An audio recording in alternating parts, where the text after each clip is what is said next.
അസ്സാം വലൈക്കും. Welcome back to my channel. എന്താണ് എല്ലാവരുടെയും വിശേഷങ്ങൾ? എല്ലാവർക്കും സുഖമല്ലേ? എൻ്റെ ചാനൽ ആദ്യമായിട്ട് കാണുന്നവരാണെങ്കിൽ ഒന്ന് സബ്സ്ക്രൈബ് ചെയ്ത് സപ്പോർട്ട് ചെയ്യുക. വീഡിയോ ഫുള്ളായിട്ട് കാണുക. ഇന്ന് നമ്മൾ വന്നിട്ടുള്ളത് ഒരു വെറൈറ്റി ബിരിയാണി ആയിട്ടാണ് വന്നിട്ടുള്ളത്. അതിനായിട്ട് 2 കിലോ ചിക്കനാണ് എടുത്തിട്ടുള്ളത്. അതിലേക്ക് മഞ്ഞൾപ്പൊടി ഇട്ട് കൊടുത്തിട്ടുണ്ട്, ഗരം മസാലപ്പൊടി, ഉപ്പ് പാകത്തിന്, പിന്നെ കുറച്ച് ഇഞ്ചി വെളുത്തുള്ളി ചതച്ചതാണ് ഇട്ട് കൊടുത്തിട്ടുള്ളത്. പിന്നെ കുറച്ച് തൈരും ഒഴിച്ചു കൊടുത്ത് കുറച്ച് മല്ലിച്ചപ്പും പുതിനയിലും ഇട്ട് കൊടുത്തിട്ടുണ്ട്. നന്നായിട്ടൊന്ന് മിക്സ് ചെയ്ത് കൊടുക്കാം, അതിൽ പിടിക്കുന്നവരെ. അപ്പോൾ നന്നായിട്ട് മിക്സ് ചെയ്ത് കൊടുത്തിട്ടുണ്ട്. ഇനി അതൊന്ന് മാറ്റി വെക്കാം. ഇനി നമ്മൾ സബോളയും തക്കാളിയും എടുത്തിട്ടുണ്ട്, അതൊക്കെ ഒന്ന് കട്ട് ചെയ്ത് എടുക്കാം. അതുപോലെ തന്നെ ഇഞ്ചി വെളുത്തുള്ളി പച്ചമുളക് മിക്സിയുടെ ജാറിലിട്ടിട്ടൊന്ന് ചതച്ചെടുക്കുന്നുണ്ട്. അപ്പോൾ അതെല്ലാം ചതച്ചെടുത്ത് മാറ്റി വെച്ചിട്ടുണ്ട്. ഇത് സബോള കരിഞ്ഞ് എടുക്കാം. ചോറിനുള്ള വെള്ളം അടുപ്പത്ത് വെച്ചിട്ടുണ്ട് ഒരു വട്ടത്തിൽ. ഇനി ഇതൊരു പാൻ വെച്ച് കൊടുത്തതിലേക്ക് നെയ്യ് ഒഴിച്ച് കൊടുത്തിട്ടുണ്ട്. ഒരു 2 ടീസ്പൂണോളം നെയ്യാണ് ഒഴിച്ച് കൊടുത്തിട്ടുള്ളത്. ഒരു 3/4 ഗ്ലാസ് സൺഫ്ലവർ ഓയിലും ഒഴിച്ച് കൊടുത്തിട്ടുണ്ട്. ബിരിയാണിക്ക് മസാല ഉണ്ടാക്കാനായിട്ടാണ്. അപ്പോൾ അത് അരി, നീളമുള്ള അരി, ഇന്ത്യ ഗേറ്റ് അരിയാണ് എടുത്തിട്ടുള്ളത്. വെള്ളത്തിലിട്ട് വെച്ചിട്ടുണ്ട്. 1 മണിക്കൂറായി തുടങ്ങിയിട്ടുണ്ട്. അപ്പോൾ പാനിൽ സബോള 3/4 ഭാഗമാണ് അരിഞ്ഞതിട്ട് കൊടുത്തിട്ടുള്ളത്. എന്നിട്ട് നന്നായിട്ടൊന്ന് വഴറ്റിയിട്ട് ഒന്ന് മൂടി വെച്ചിട്ടൊന്ന് വേവിച്ചെടുക്കാം. അപ്പോൾ അതിൽ നിന്ന് മാറ്റി വെച്ചതാണ് 1/4 ഭാഗം ഉള്ളത്.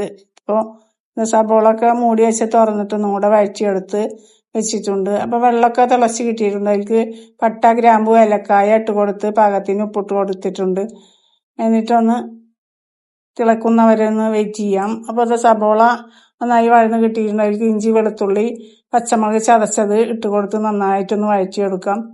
അപ്പോൾ അതെല്ലാം നന്നായി വഴറ്റി എടുത്തിട്ടുണ്ട്. ഇനി അതിലേക്ക് തക്കാളിയാണ് ഇട്ട് കൊടുക്കുന്നത്. തക്കാളി കട്ട് ചെയ്തിട്ട് ആണ് ഇട്ട് കൊടുത്തിട്ടുള്ളത്. എന്നിട്ട് നന്നായിട്ട് വഴറ്റിയെടുക്കാം. തക്കാളി നന്നായി വഴന്ന് കിട്ടണം എന്നെങ്കിൽ ബിരിയാണിക്ക് നല്ല രുചി കിട്ടുള്ളൂ.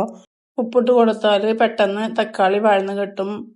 എന്നിട്ടൊന്ന് മൂടി വെച്ച് കൊടുത്താൽ മതി. അപ്പോൾ ഇതാ മൂടി വെച്ച് കൊടുക്കുന്നുണ്ട്. എന്നിട്ട് 1 മിനിറ്റ് കഴിഞ്ഞിട്ട് എടുക്കാം. അപ്പോഴേക്കും ഇതാ വെള്ളമൊക്കെ തിളച്ച് കിട്ടിയിട്ടുണ്ട്. ചോറിൻ്റെ അതിലേക്ക് അരി ഇട്ട് കൊടുക്കുന്നുണ്ട്. അരിയൊക്കെ നന്നായി കുതിർന്ന് കിട്ടിയിട്ടുണ്ട്. അപ്പോൾ എല്ലാ അരിയും അതിലേക്ക് ഇട്ട് കൊടുത്ത് നന്നായിട്ടൊന്ന് ഇളക്കി കൊടുക്കാം. ബിരിയാണിയുടെ മസാലയൊക്കെ ഒന്ന് കൂടെ ഇളക്കിയിട്ടൊന്ന് മൂടി വെച്ച് കൊടുക്കാം. അപ്പോൾ അതാ മൂടി വെച്ച് കൊടുത്ത് വീണ്ടും തുറന്നിട്ട് ഒന്നും കൂടി ഇളക്കി കൊടുത്ത് അതിലേക്ക് മസാല ഇട്ട് കൊടുക്കാം. അപ്പോൾ അത് മഞ്ഞൾപ്പൊടി ഇട്ട് കൊടുത്തിട്ടുണ്ട് 1/2 ടീസ്പൂണ്, 1/2 ടീസ്പൂൺ മുളകും പൊടി, 1/2 ടീസ്പൂൺ മല്ലിപ്പൊടി, 1.5 ടീസ്പൂണ് ഗരം മസാലപ്പൊടി. എന്നിട്ട് നന്നായിട്ട് ഒന്ന് വഴറ്റി കൊടുക്കാം. നന്നായി വഴന്ന് കിട്ടിയിട്ടുണ്ട്. ഇനി ഒരു സ്വല്പം കൂടി ഉപ്പിൻ്റെ കുറവുണ്ട്. അപ്പോൾ കുറച്ച് ഉപ്പിട്ട് കൊടുത്തിട്ടുണ്ട്. എന്നിട്ട് എല്ലാം കൂടെ വഴറ്റി കൊടുക്കാം.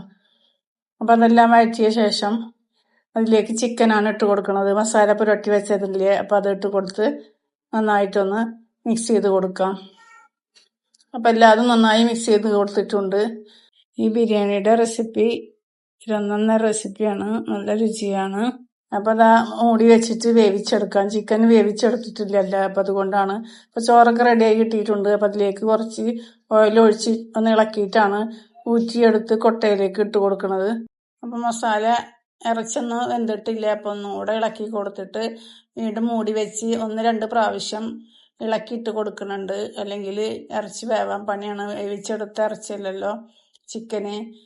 അപ്പോൾ നന്നായിട്ട് എല്ലാം കൂടെ മിക്സ് ചെയ്ത് കൊടുത്തിട്ടുണ്ട്. അപ്പോൾ ഇത് വീണ്ടും മൂടി വെക്കുന്നുണ്ട്.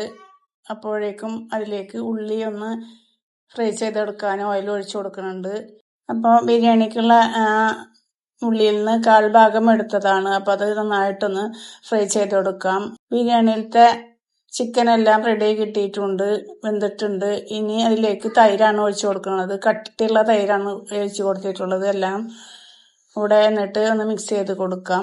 ഉള്ളിയൊക്കെ ഫ്രൈ ചെയ്ത് കിട്ടിയിട്ടുണ്ട്. ഇനി ആ മസാലയിലേക്ക് ഇട്ട് കൊടുക്കുന്നുണ്ട്. ഫ്രൈ ചെയ്ത ഉള്ളി എല്ലാതും ഇട്ട് കൊടുത്തിട്ടുണ്ട്. എന്നിട്ടെല്ലാം കൂടെ നന്നായിട്ട് മിക്സ് ചെയ്ത് കൊടുക്കാം. നല്ല രുചിയാണ് ഇങ്ങനെ ബിരിയാണി ഉണ്ടാക്കി കഴിക്കാൻ.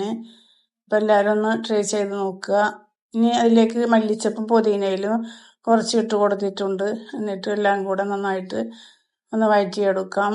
ഇനി സബോള ഫ്രൈ ചെയ്ത ആ ഓയിലിൽ തന്നെ അണ്ടി മുന്തിരി ഇട്ടൊന്ന് ഫ്രൈ ചെയ്തെടുത്തിട്ടുണ്ട്. ഇനി ഇതാ മസാലയിൽ ചോറെല്ലാം ഇട്ട് കൊടുക്കുന്നുണ്ട്.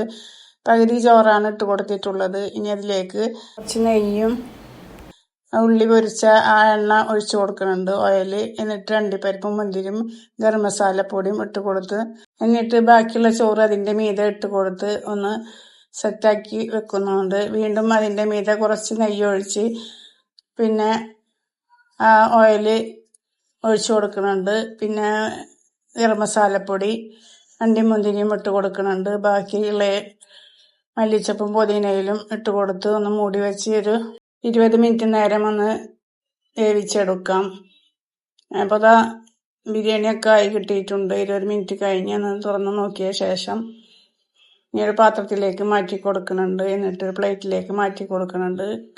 എല്ലാവരും കഴിക്കാൻ പോവാണ്. അപ്പോൾ വീഡിയോ ഇത്ര ഉള്ള വീഡിയോ എല്ലാവർക്കും ഇഷ്ടപ്പെട്ടെന്ന് കരുതുന്നു. വീഡിയോ ഇഷ്ടപ്പെട്ടാൽ ലൈക്ക് ചെയ്യാനും ഷെയർ ചെയ്യാനും സബ്സ്ക്രൈബ് ചെയ്യാനും കമൻറ്റ് ചെയ്യാനും മറക്കരുത്. മറ്റൊരു വീഡിയോയുമായിട്ട് വരാം.